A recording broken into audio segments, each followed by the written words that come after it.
Hey, this is Real Ron Bradley. I was just sitting here thinking about a lot of things, mainly to do with my addiction and how I'm getting through it.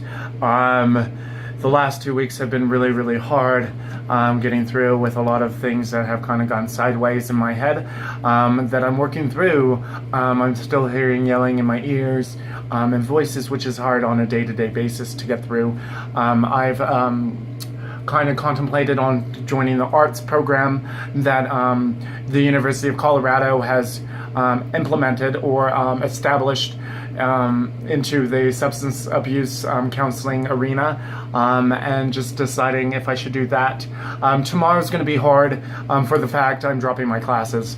I've decided that it's just way too much for me right now, for the fact of I don't want to extend myself and feel really bad if I get a bad grade, or if I'm up studying all night and I'm just feeling really crappy, and I find myself I need to use, and I don't want that.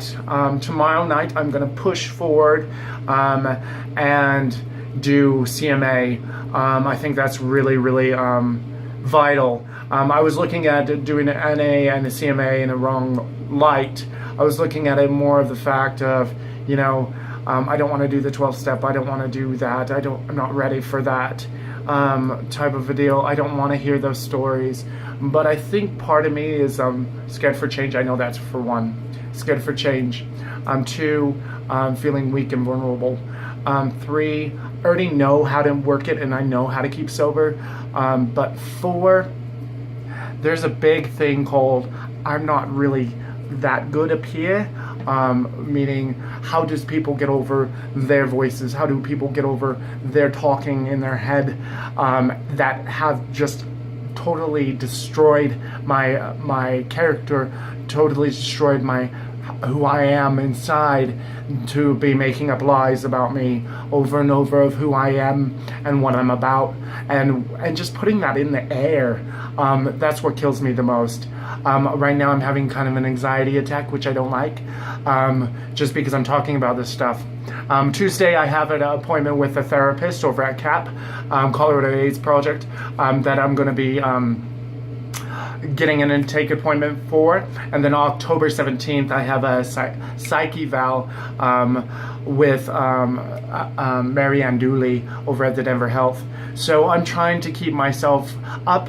The last 2 weeks have been really bad, and I'm now reorganizing, re-strategizing, and refocusing my path and my journey of asking for help, getting out there and trying to do something. It's been really hard lately doing that, just for the fact I'm scared.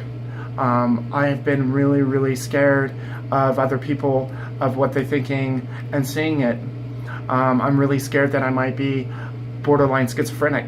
I'm really scared that, which I know I have PTSD, also a hypertension disorder, adult hypertension, something disorder, something. Adult hyper, it doesn't matter. At least I'm looking for help. At least I'm trying to get some help. I don't have all the answers, I know that, and I'm ready to cope with that, ready to realize who I am and where I'm going. I know there's a lot of people that have been trying to probably go through the same thing as me. I'm not strong enough. Luckily, I'm very lucky that I have friends around me, like Michael Lockwalker, who is kindly enough helped me out throughout the year, 2 years, 3 years, with my emotional stability, as well as my mother, as well as other friends. Miguel Garcia, he's there. He's a sweetheart. Whoever catches him is very lucky.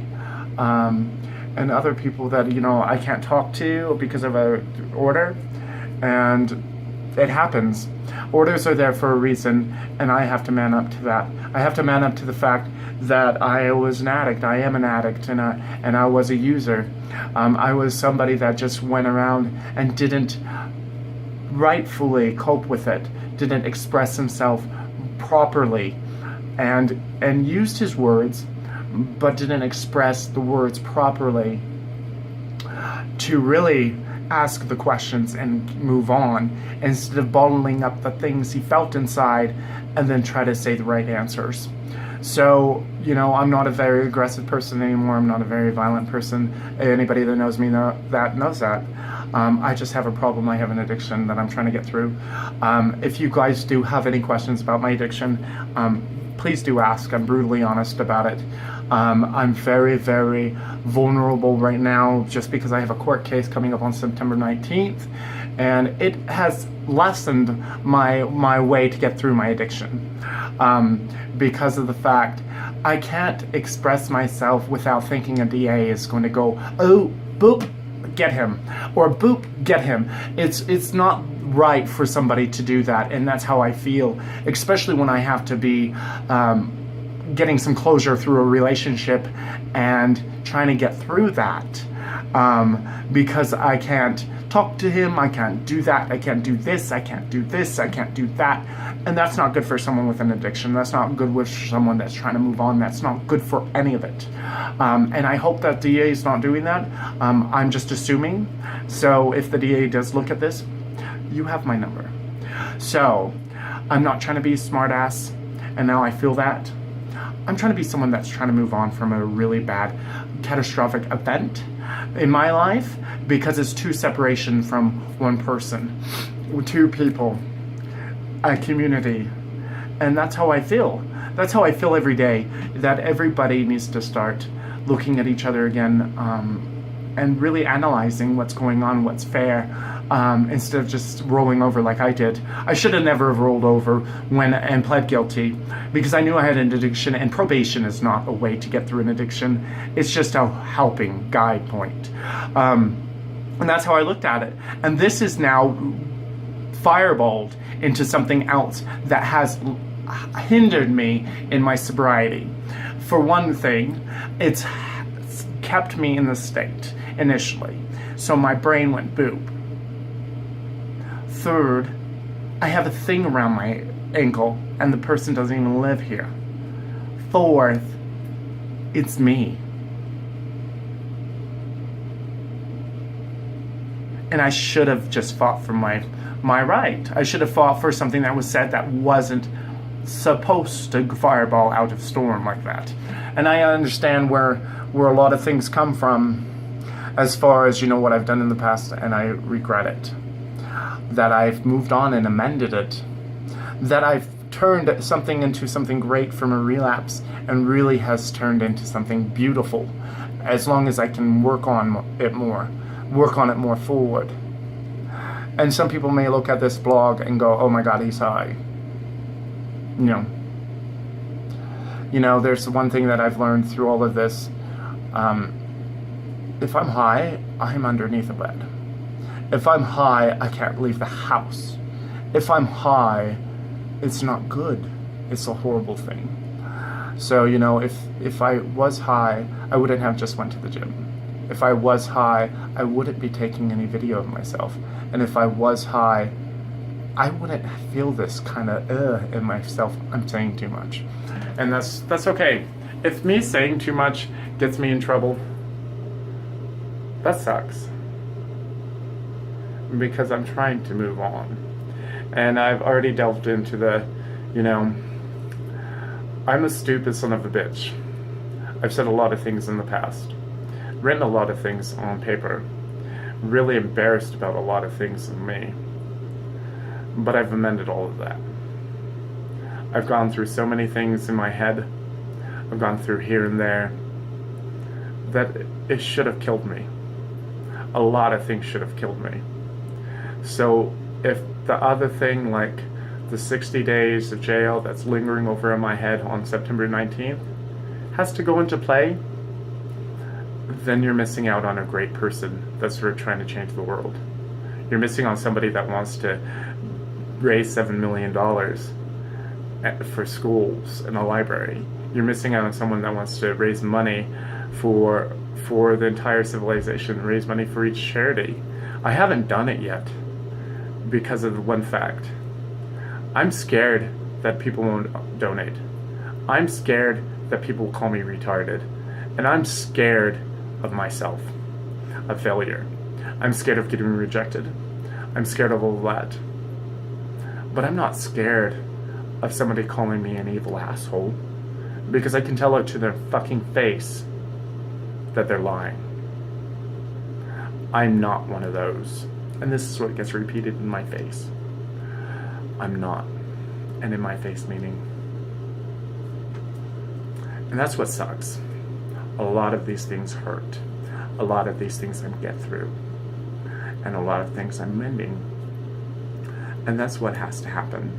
It's me being more real with myself. Hence, why I'm going to see a therapist. Hence, why I'm going to see a psychiatrist. And hence, why I'm going to groups. This happens to be, I don't know, one of the most honest ones I've done in a very long time. Because it's getting real with me again. And not wondering if I put this on video, things in my head and I've heard happen. Because there's a lot more that some people should know that I don't let out, that spirits and all those wibbly woos have said to me, and I don't like it.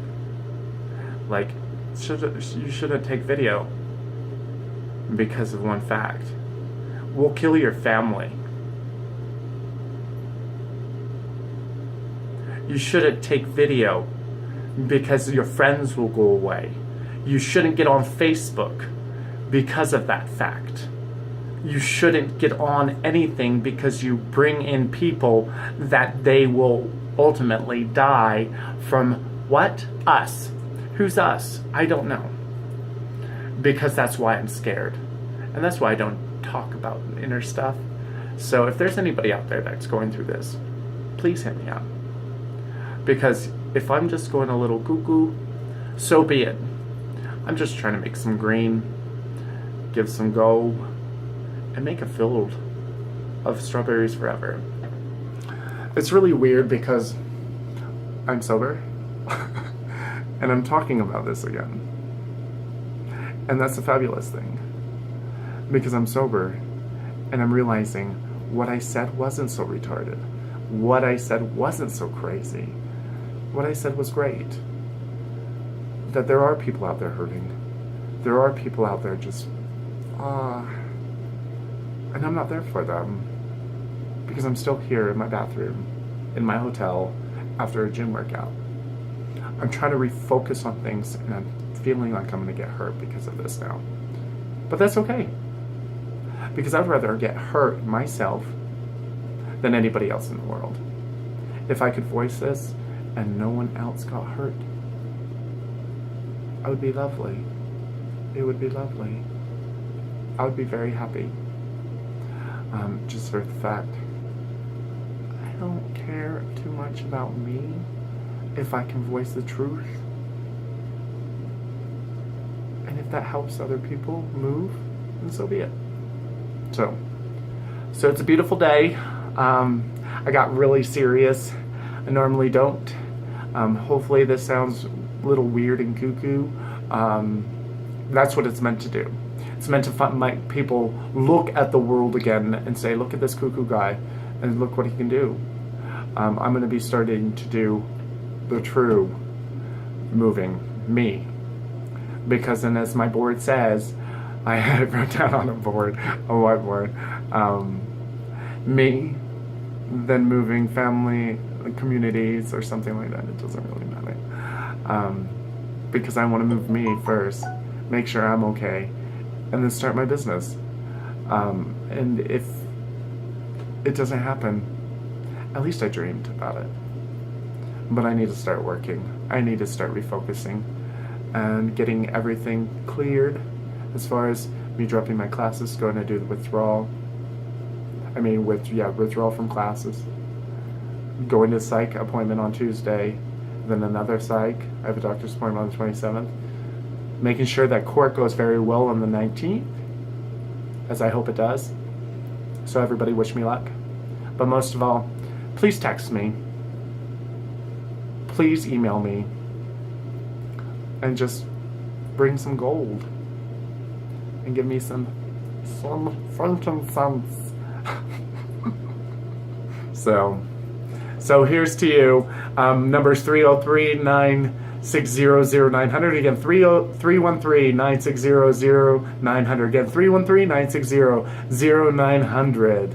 Or email me at edenforchange@gmail.com, edenforchange@gmail.com. I'm going to be revamping, re-establishing, and reorganizing my business. So hit me up, let me know, donate some money if you can.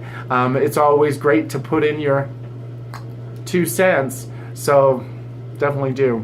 And send me some 2 pennies. So I'm going to have to be also showing you what I can do with my script, my drawings, and I need to explain it a lot more to people because some people don't understand some of the things I've written, and for the good, and that's what I need to show you guys.